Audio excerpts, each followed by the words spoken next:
Here's a situation. Your friend borrows your favorite blue sweater. A week later, you ask for it back, but they look at you with total confusion and say, "What blue sweater? You never lent me anything." You're 100% sure you did, but they seem so confident that you start wondering if you're remembering things wrong. Maybe you dreamed it. Maybe you're losing your mind. That weird, confused feeling you have right now, that's exactly what gaslighting feels like, and it's happening to millions of people every single day. The truth is, right now, someone might be playing mind games with you that are so sneaky you don't even realize they're happening. Games that make you doubt your own memories, feelings, and reality. Games that can make you feel crazy when you're actually completely sane. This isn't science fiction. This is gaslighting, one of the most powerful and dangerous forms of manipulation that exists. And today, we're going to expose exactly how it works, why it's so harmful, and most importantly, how you can stop it and stop it before it messes with your head. Just asking for a friend who might actually be you. So what exactly is gaslighting? The term comes from an old movie called Gaslight from 1944, where a husband secretly dims and brightens the gas lights in their home, then tells his wife she's imagining it when she notices. His goal? To make her think she's going crazy. That's exactly what gaslighting is, making someone question their own reality. It's like playing a video game where someone keeps changing the rules without telling you. You get confused, frustrated, and eventually might just give up and let them win. That's what gaslighters want. They want to win by making you give up on your own version of reality. Gaslighting isn't just someone disagreeing with you or having a different opinion. It's not just lying either. It's a pattern of manipulation that happens over and over until you start to doubt yourself. Let's look at some classic gaslighting phrases you might have heard. "That never happened. You're making things up. You're too sensitive. It was just a joke. You're crazy. You need help. No one else has a problem with me, just you.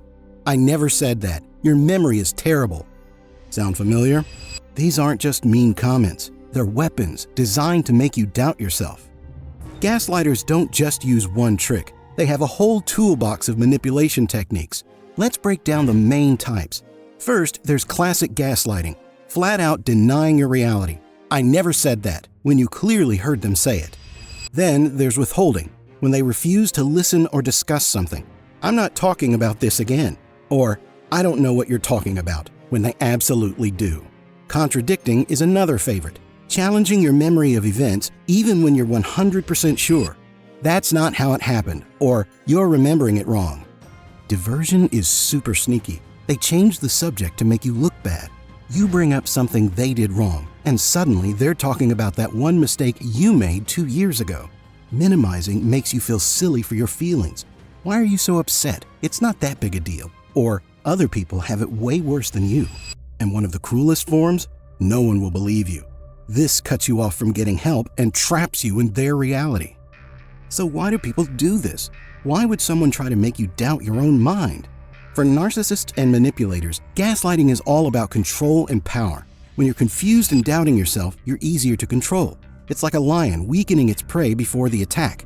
Think about it. If someone can make you question your own thoughts and feelings, they can get away with almost anything. They never have to apologize. They never have to change. They can keep doing whatever they want while you're busy wondering if you're the problem. But here's the thing. Gaslighters aren't evil geniuses who took a How to Gaslight class. Most don't even realize they're doing it. They learned these behaviors from somewhere.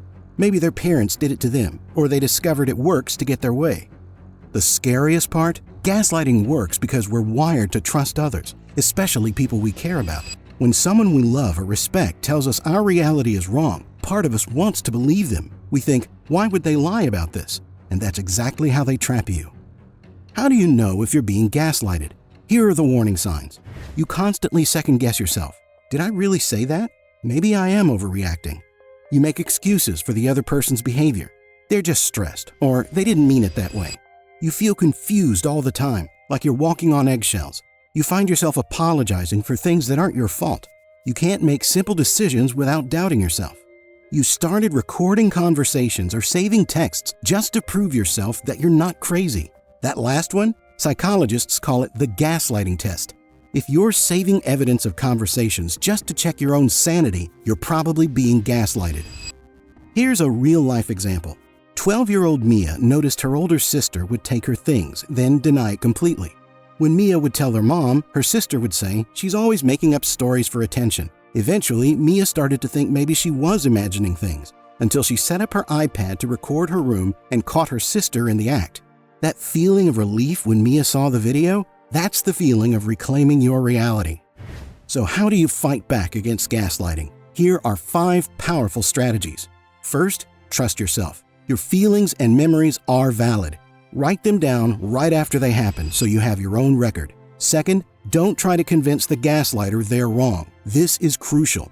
They won't suddenly say, "You're right, I was manipulating you." They'll just gaslight you harder. Third, set boundaries.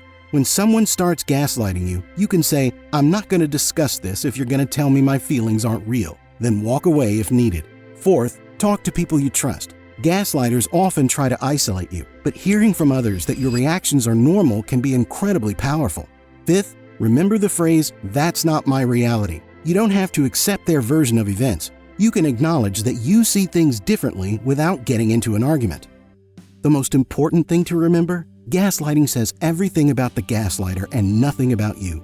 You're not crazy, too sensitive, or making things up. You're experiencing a form of emotional abuse. Gaslighting thrives in darkness.